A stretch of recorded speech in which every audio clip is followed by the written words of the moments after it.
ভাই, আপনি যেহেতু কনফিউজড, তাইলে 2 হাতেই উপরে ওঠ পাঠানোর ব্যবস্থা করেন। বাহ তোশিব, আজ সেকেন্ডে সেকেন্ডে ফাটিয়ে দিচ্ছিস। বলেই অর্পণ দুহাতে লাগাতার কয়েক ঘা বসিয়ে দেয় তার বাহুতে।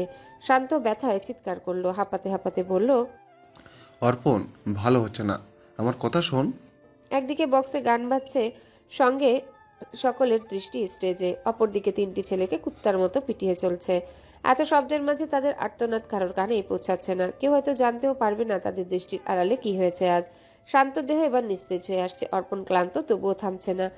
গা থেকে ঝরঝরিয়ে ঘাম বেয়ে পড়ছে। কপাল মুখ গরমে লালবর্ণ হওয়ার দরুন অদ্ভুত হিংস্র পশুর মতো দেখাচ্ছে। মনে হচ্ছে তার ভেতরে নেই কোনো মায়াদয়া, আছে শুধু শিকার করা তীব্র আনন্দ।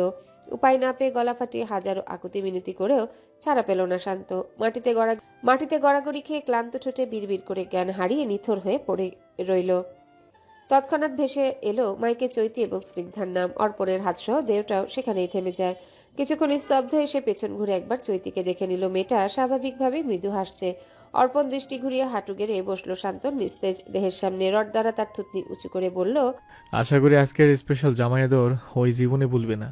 আজ হাড়ঘর ভাঙলাম, এরপর ভুলেও আমার আশেপাশে মানুষদের দিকে চোখ তুলে তাকালে সেই চোখ উপড়ে ফেলবো একদম। বলেই হাঁপিয়ে ওঠা তুষির দিকে তাকিয়ে কপাল কুচকালো, বলল, অল্পতেই হাঁপিয়ে গেলে আমার অ্যাসিস্ট্যান্ট হওয়ার যোগ্যতা তোর নেই। যা ফার্স্ট এই কুলাঙ্গারদের হসপিটালে অ্যাডমিট করে আয়। তুষিব সঙ্গে সঙ্গে মাথা নাড়িয়ে কাজে লেগে পড়ে। অর্পণ কোমরে হাত রেখে লম্বা দীর্ঘশ্বাস ফেলে পেছনে ঘুরল। অজ্ঞান শান্তকে উদ্দেশ্য করে ক্রোধে জর্জরিত হয়ে পড়ল, তুই বরং কয়েকটা মাস রেস্ট নে। অর্পণ শেখের মিষ্টি আদর আপ্যায়নে অনেক দখল গেছে ছোট্ট শরীরের উপর। একটু বেশি হয়ে গেল আমার ভালোবাসা। কি করব বল, আমি যাকে তাকে স্পর্শ করি না, কিন্তু যাকে করি একদম ধামাকা মারা করে ছেড়ে দেই। বেচারা কেন যে শুধু শুধু চুমকির হাত ধরলি, দেখ এর পরিণতি কতটা ভয়ঙ্কর হলো। কয়েকদিন ধরে একটানা অসহনীয় ঠান্ডা পড়েছে। কম্বলেও শীত মানাচ্ছে না। সকাল থেকে প্রায় 12টা পর্যন্ত কুয়াশায় ছেয়ে থাকে। প্রকৃতি হেমন্তকে বিদায় জানিয়েছে গুটি কয়েকদিন আগে। নবীন বরণের পর কেটে গেছে অনেকগুলো দিন। এই উষ্ণ শীতল আবহাওয়ায় চৈতি গভীর ঘুমে আচ্ছন্ন। তার ছোট্ট গায়ে জড়িয়ে রাখা গ্রাম থেকে নিয়ে আসা মায়ের কম্বল। মেয়েটা সেটা মুড়ি দিয়ে গুটিসুটি হয়ে ঘুমিয়ে আছে। কম্বল বাদেও এছাড়া বাকি দুটো কাঁথা আছে। নেহাত তার মা বুদ্ধি করে সঙ্গে দিয়েছিল শীতের কাপড় চোপড়। নাহলে কি যে বিপদ হতো। কলেজে ভর্তি হওয়ার সময় বাবা তাকে একটা শাল কিনে দিয়েছিল, এটাও নিয়ে এসেছে। চৈতি দীর্ঘক্ষণ পর ঘুম থেকে উঠল, ফ্রেশ হয়ে নাস্তা করে ছুটে চলল টিউশনে। আজ ছুটির দিন।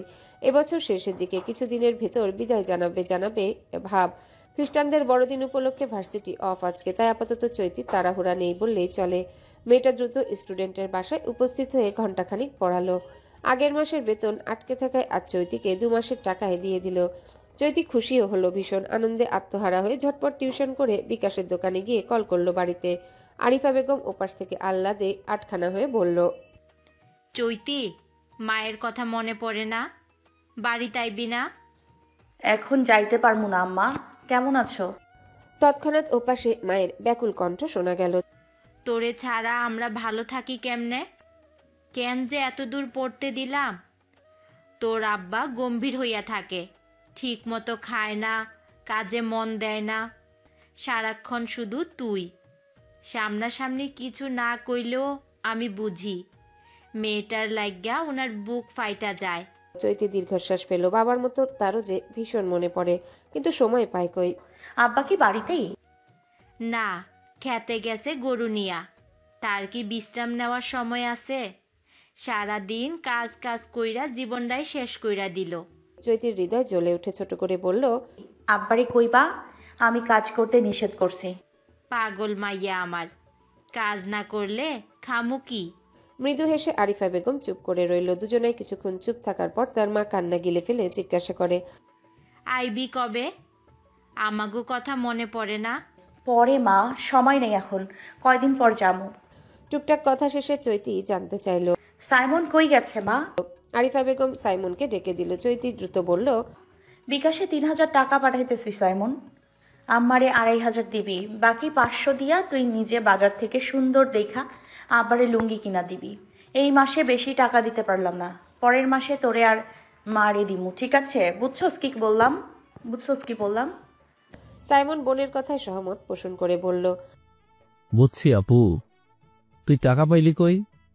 এসব জানতে হবে না, ঠিকমতো পড়াশোনা করবি, আব্বার কাজে সাহায্য করবি। আমি জানি বাড়িতে আইসা না শুনি তুই দাঁড়ামি করছস, তাহলে কিন্তু ভালো হবে না। আম্মা আব্বার কষ্ট আমরা দুইজন না দেখলে আর কে দেখবে বল? সাইমনের বয়স অল্প। এই বয়সে বেপরোয়া জেদি হলেও বাবা মায়ের ব্যাপারে খুব স্ট্রিক্ট। সে বোনকে আশ্বস্ত করলো তার মতোই ভালো মানুষ হয়ে উঠবে।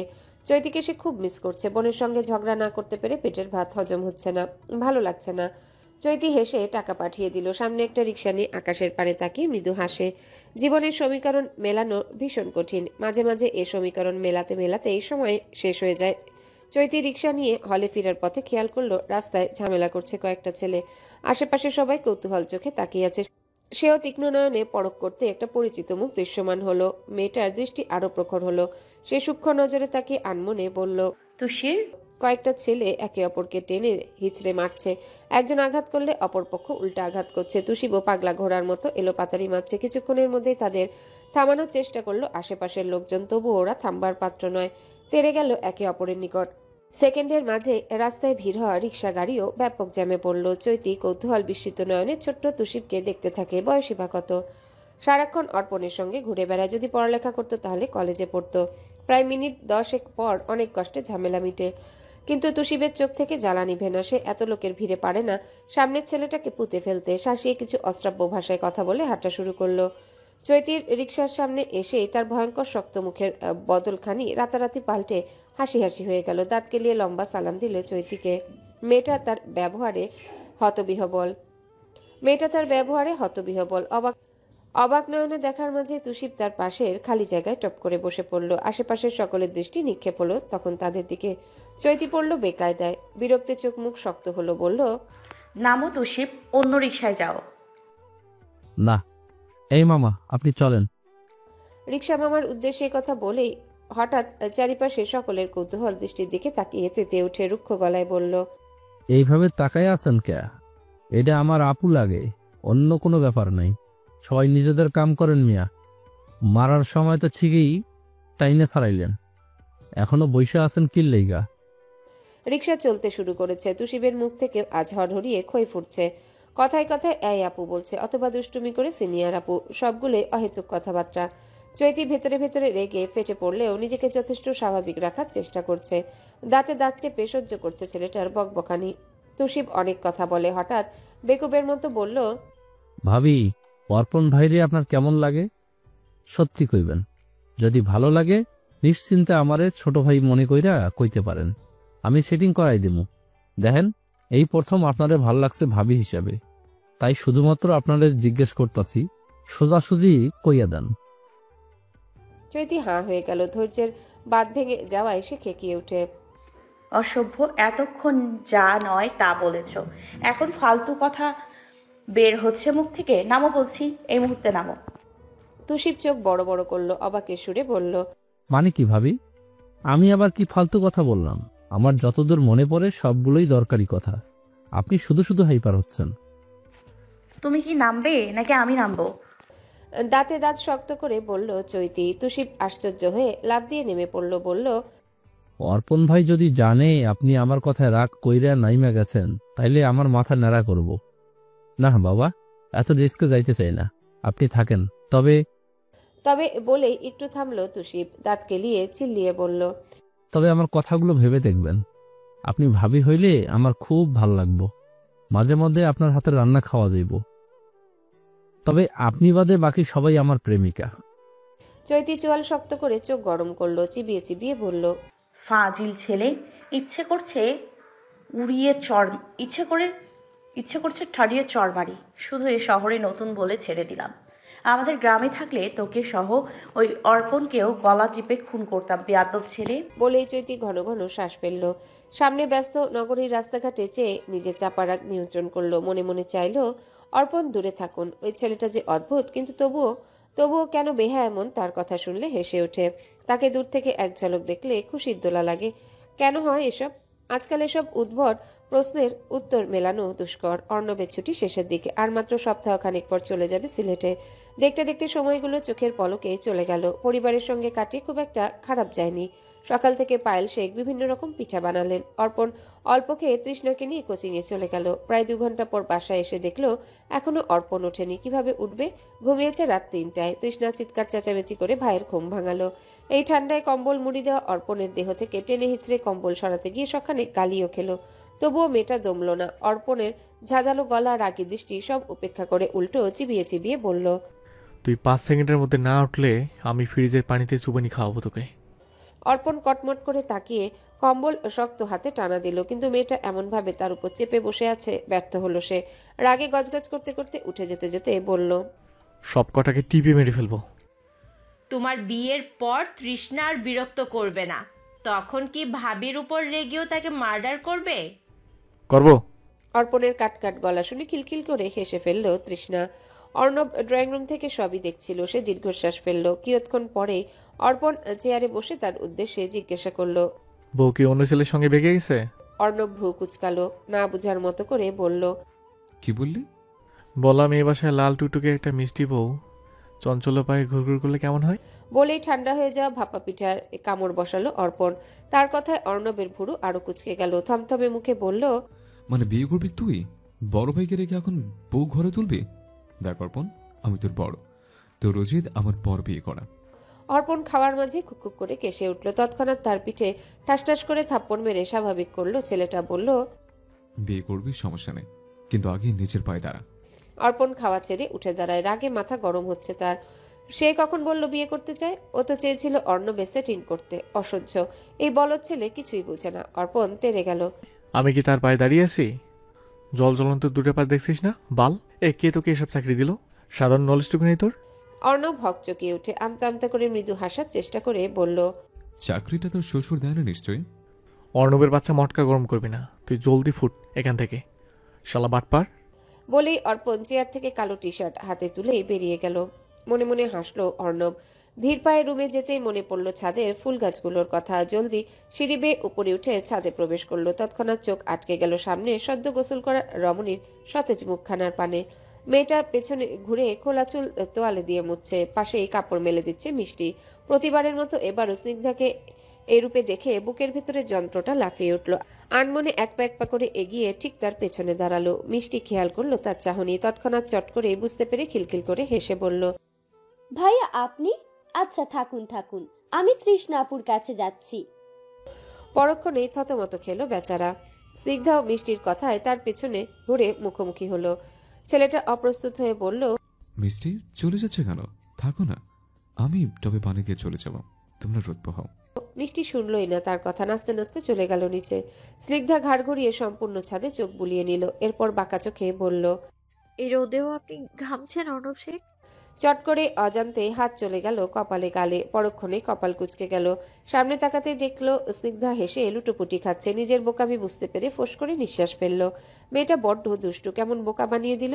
কপালে ঘামের অস্তিত্ব পায়নি সে। চোখের চশমা নাকের ডগায় ঠেলতেই স্নিগ্ধা হাত বাড়িয়ে চট করে চশমা খুলে নিয়ে বলল, এভাবেই থাকুন, ভালো দেখাচ্ছে।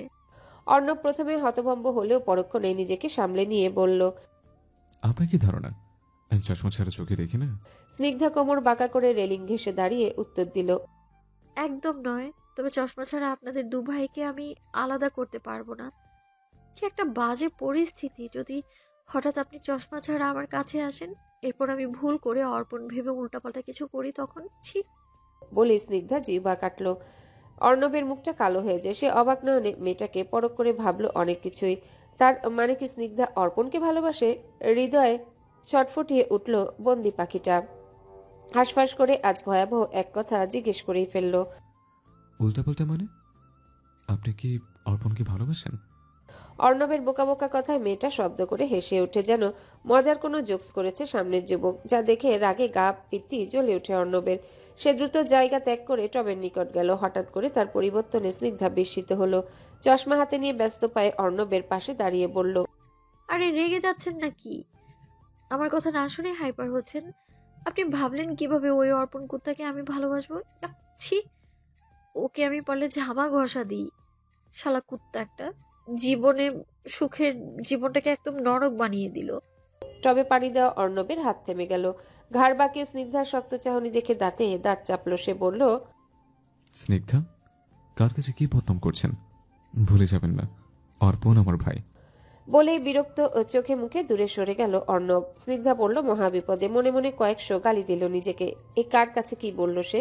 যমজ ভাইয়ের নামে তার কাছেই বাজে কথা। যতই হোক অর্পণ তার মায়ের পেটের আপন ভাই, আর সে দূরের কেউ। স্নিগ্ধা অপরাধ বোধে গাইগুই শুরু করে। তার কি দোষ? লোকটাই কেন এই সুন্দর মুহূর্তে অসভ্য ছেলের কথা বলে মাথা গরম করে দিল? মেয়েটা এগিয়ে গেল, ঝটপট বিনা বাক্যে ঝুঁকে গাছে পানি দেওয়া লম্বা সুদর্শন পুরুষকে চশমা পরিয়ে দিল। অর্ণব অবাক চোখে তাকালো, বলল, কি করলেন স্নিগ্ধা? বোকা স্নিগ্ধা জানতেও পারল না এই ভর দুপুরে একজন আর্মির কত বড় সর্বনাশ করে ফেলেছে। মেয়েটার সরলতা এক অজানা অনুভূতিতে বশীভূত হলো সে। স্নিগ্ধাও লজ্জা পেল একটু আগের ব্যাপারটা বুঝতে পেরে। লজ্জায় পেছনে ঘুরে সিঁড়ির পানে পা বাড়াতে একটা শক্ত কণ্ঠ তাকে আটকে দিল। স্নিগ্ধা, সামনে রবিবারে সিলেট চলে যাচ্ছে, ছুটির শেষের দিকে। আপনি কি আমাকে মিস করবেন? বলেই অর্ণব উত্তরের অপেক্ষায় সামনে তাকিয়ে রইল। আকস্মিক কথায় স্নিগ্ধা চমকে তাকায়, স্তব্ধ হয়ে জিজ্ঞাসা করে, কি চলে যাবেন মানে?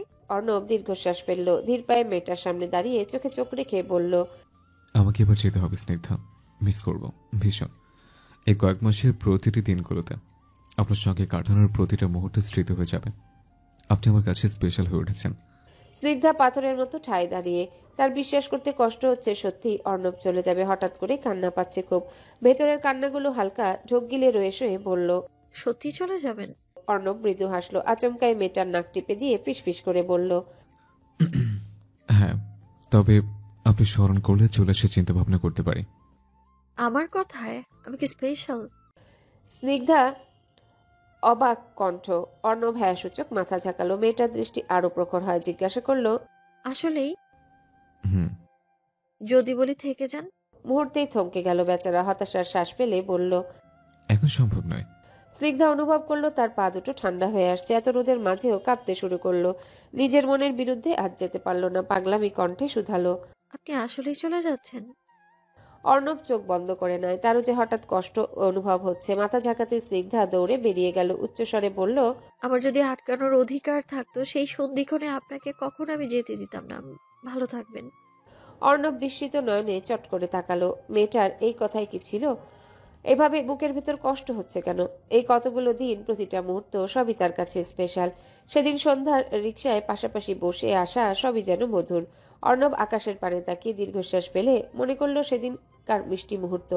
তার কথায় প্রথমে মেয়েটা ভড়কে গেলেও পরক্ষণে সামলে নিয়েছিল। মৃদু হেসে বাড়িয়ে দেওয়া স্যুট নির্দ্বিধায় গায়ে জড়িয়ে নেয়। প্রচণ্ড ঠান্ডায় অর্ণবের স্যুট না নিয়েও উপায় ছিল না। দেখা যেত বাসায় যেতেই সে শীতে জমে গেছে। তাই গায়ে চেপে ধরে কম্পিত স্বরে জিজ্ঞাসা করে, কখন এসেছেন?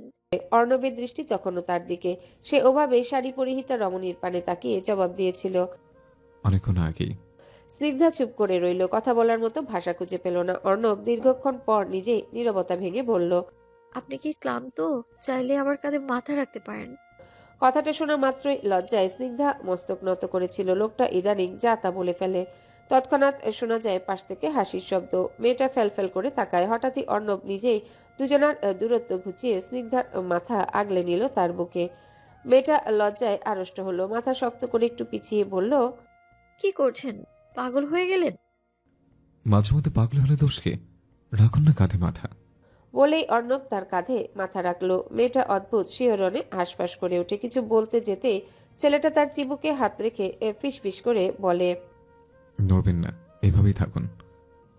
স্নিগ্ধা ফোঁস করে নিঃশ্বাস ফেলে। বাকি পথ সেভাবে এসেই গেট থেকে অল্প দূরে মাথা সরিয়ে নেয়। রিকশা থেকে নামতেই অর্ণব কোমল গলায় জানতে চায়, স্নিগ্ধা, ভীষণ ভালোবেসেছেন কখনো? অথবা এখনো কাউকে বাসেন? তৎক্ষণাৎ মেয়েটা হেসে উঠেছিল। ঝিরিঝিরি কণ্ঠে হড়বড়িয়ে বলেছিল, বয়ফ্রেন্ডের কথা বলছেন? আমার জন্য তো সে স্বপ্নের ব্যাপার। আমার আম্মুর মতো তীক্ষ্ণ চতুর মহিলা যার আছে তার জীবনে প্রেম নামক বাক্য না থাকাই ভালো। ওসব ভয়ঙ্কর ব্যাপারে আমি আগেও ছিলাম না, এখনো নেই। ভবিষ্যতে থাকবো কিনা সেটাও সন্দেহ।